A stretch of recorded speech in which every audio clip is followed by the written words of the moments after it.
افسر برای چنین دستگیری برنامه‌ها.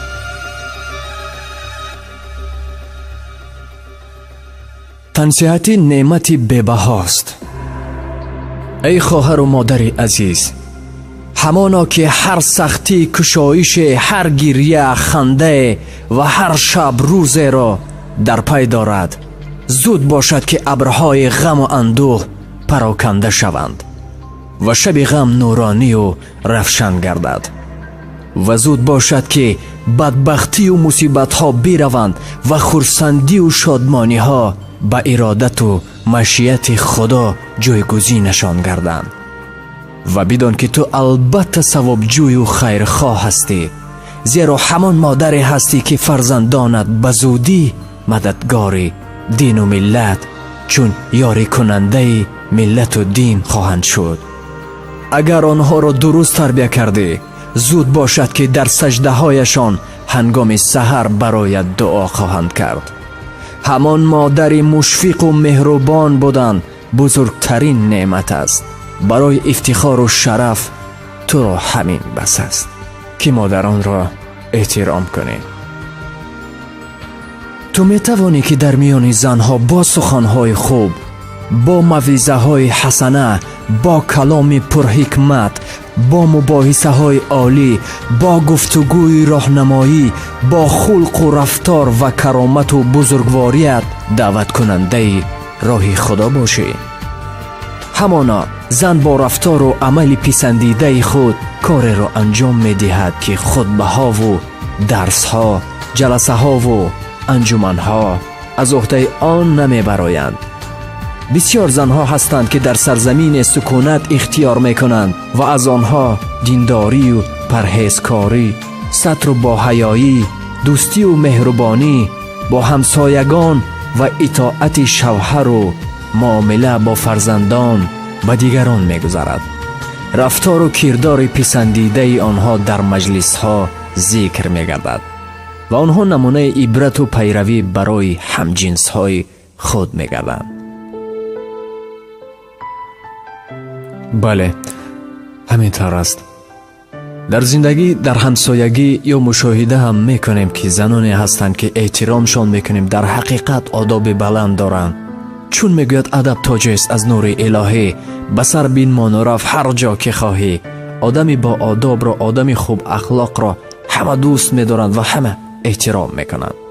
میگوید 4 چیز مر آزاده را ز غم بخرد: تنی درست، خوی نیکو، نامی نیکو خیرد.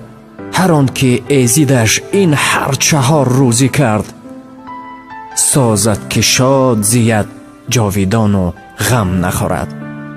فردا نهال ها گل میکنند و غم ها از بین میروند و رحمت و آرامی فرا میرسد.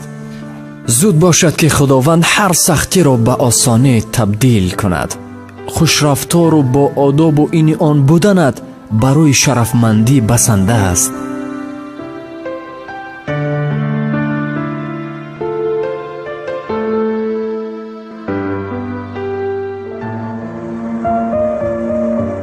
شرم زیبا است و در زنها باشد زیباتر.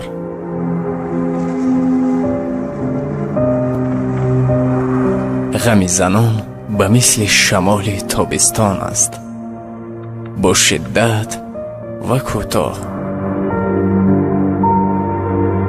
از دختر بد زن خوب نمی شود.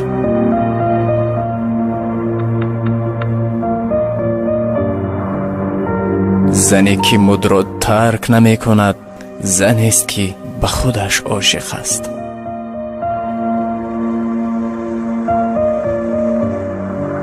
زنت را درست انتخاب کن، زیرا 90% خوشبختی و بدبختیت از او وابستگی دارد.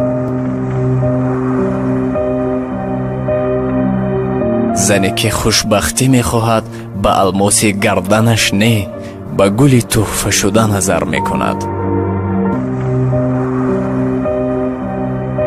بهترین زن آن است که به شوهرش محبت ظاهر می کند.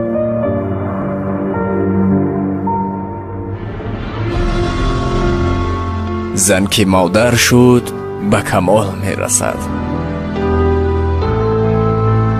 زنی هست که خانه می سازد و زنی هست که خانه می سوزاند. زیبایی زن به مثل آتش است، نزدیک نشوی ضرر نمی رساند.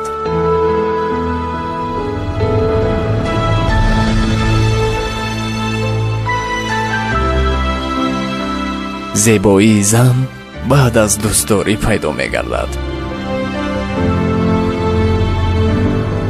زن همه چی رو می بخشد اما فراموش نمی کند. یکی از وظیفه های زن پس از خواب رفتن کودک خواب رفتن است.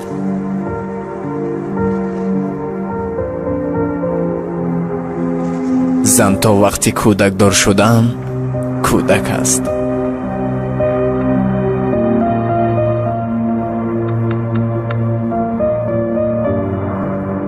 زن اقتصاددان اموال شوهرش را صرفه‌کارانه استفاده می‌برد و بر عائله برکت می‌آورد.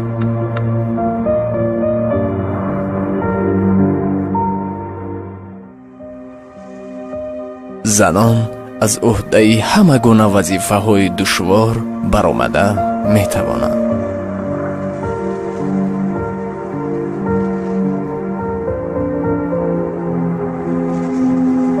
در دنیا 4 نعمت است. به آن شخصی که این 4 نعمت نسبت می گردد در دنیا و آخرت خیرش را می بیند.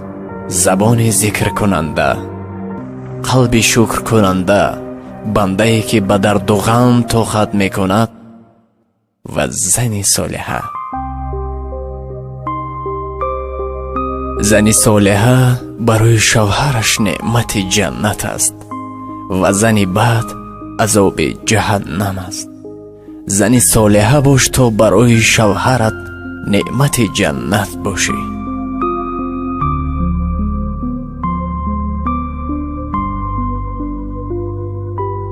زنی که فرزندش را گم می کند هر روزی نو برایش روزی اول است و این غم پیر نمی گردد. زنان سخنهایشان را به مردان با چشمانشان می گویند.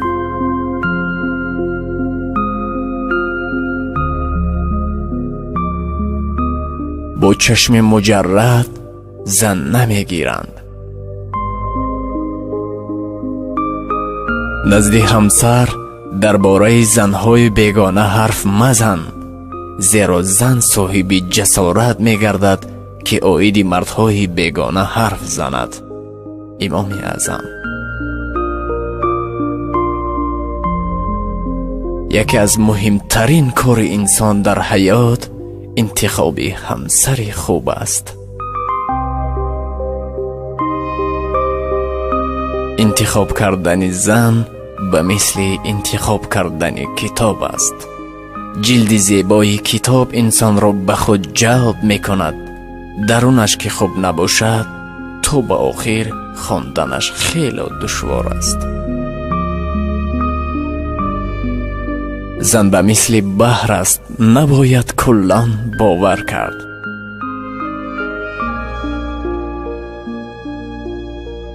طلا با آتش و زن با طلا و مرد با زن آب می شود.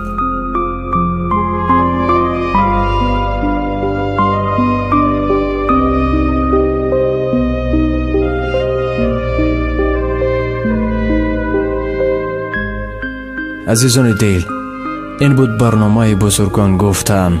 ما تکرار میکنیم. طول این دم کوشش کردیم تا یک لحظه هم باشد تب شما بالیده گردد و از این گفته های ما در زندگی برای شما کمک باشد و هر چی که در گردن ما بود ما او را به شما پیشنهاد کردیم. میگوید نقطه بس است اگر شعور است، ورنه چو چراغ پیش کور است. تشکر میخوانیم به شرکت افسر برای چنین دستگیری برنامه ها. چون هر وقت 4 حرف میگم این هم باشد خیر است. خانه بود و سربلند باشد. تا پگاه. بزرگان گفتند ما تکرار میکنیم.